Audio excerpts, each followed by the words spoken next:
ನೀವು SNK 13-374 ಬೆಳೀತಿದ್ರೆ ಈ video ನಿಮಗೆ. ಸಾಕಷ್ಟು ರೈತರು ನಮಗೆ ಕಾಲ್ ಮಾಡಿ ಕೇಳ್ತಾರೆ, ಸರ್ ನಾವು SNK ಕಬ್ಬಿನ ತಳಿಯನ್ನು ಹಾಕಿದ್ದೇವೆ, ಆದರೆ ನಮಗೆ ಇದರಲ್ಲಿ ಮರಿಗಳು ತುಂಬಾ ಕಡಿಮೆ. SNK ಕಬ್ಬಿನ ತಳಿ ಒಂದು ಸುಧಾರಿತ ಮತ್ತು ಸಂಶೋಧಿತ ಜಾಸ್ತಿ ಇಳುವರಿ ಕೊಡುವ ತಳಿಯಾಗಿದೆ. ಇದರ ಬೆಳೆಯಿಂದ ಸುಮಾರು 100 ಟನ್ ಪ್ರತಿ ಎಕರೆ ಬೆಳೆದಿರೋ ಉದಾಹರಣೆ ಕೂಡ ತುಂಬಾ ಇದಾವೆ. ಇದರ ಸಂಪೂರ್ಣ ಬೆಳೆಯಲ್ಲಿ ನೀವು ಈ ಒಂದು ಸಿಂಪಡಣೆಯನ್ನು 3 ತಿಂಗಳು ಆಗೋದ್ರಲ್ಲಿ 3 ಬಾರಿ ಸಿಂಪಡಣೆ ಮಾಡಬೇಕು. SNK ಕಬ್ಬಿನ ತಳಿಯಲ್ಲಿ ನೀವು ಕಾಣುವ ಪ್ರಮುಖ ರೋಗ ಅಂದ್ರೆ ಲೀಫ್ ರಸ್ಟ್. ಈ ಎಲ್ಲ ಸಮಸ್ಯೆ ನಿಯಂತ್ರಣ ಮತ್ತು ಇಳುವರಿ ವೃದ್ಧಿಸಲು ಈ ಮದ್ದನ್ನ ಸಿಂಪಡಿಸಿ.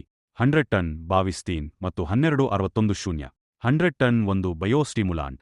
ಇದರಲ್ಲಿ ನಿಮಗೆ humic acid, seaweed, amino acids ಮತ್ತು ಮಿಕ್ರೋನ್ಯೂಟ್ರಿಯೆಂಟ್ ಸಿಗುತ್ತವೆ. ಇದರ 1 ಲೀಟರ್ ಎಕರೆಗೆ ಸಿಂಪಡಣೆಯಿಂದ ಬೆಳೆಗೆ ಬೇಕಾಗುವ ಎಲ್ಲಾ ಪೋಷಕಾಂಶದ ಜೊತೆ ಒಳ್ಳೆ ಬೆಳೆ ಪ್ರಚೋದಿಸುತ್ತದೆ. ಬಾವಿಸ್ತೀನ್ ಒಂದು ಫಂಗೀಸೈಡ್. ಇದರ 500 ಗ್ರಾಂ 1 ಎಕರೆಗೆ ಸಿಂಪಡಣೆಯಿಂದ ಬೆಳೆಯಲ್ಲಿ ಯಾವುದೇ ಶಿಲೀಂಧ್ರ ಬೆಳೆಯೋಕೆ ಬಿಡಲ್ಲ ಮತ್ತು ಬೆಳೆಯ ಇಮ್ಯುನಿಟಿಯನ್ನು ಹೆಚ್ಚಿಸುತ್ತದೆ. ಇದು ಲೀಫ್ ರೂಸ್ಟ್ ಸ್ಮುಟ್ ಮುಂತಾದ ರೋಗದಿಂದ ರಕ್ಷಿಸುತ್ತದೆ. 1261 ಇದು ಒಂದು ಮೇಲಗೊಬ್ಬರ ಆಗಿದೆ. ಇದರಲ್ಲಿ ನಿಮಗೆ 61% ಫಾಸ್ಫರಸ್ ದೊರಕುತ್ತದೆ.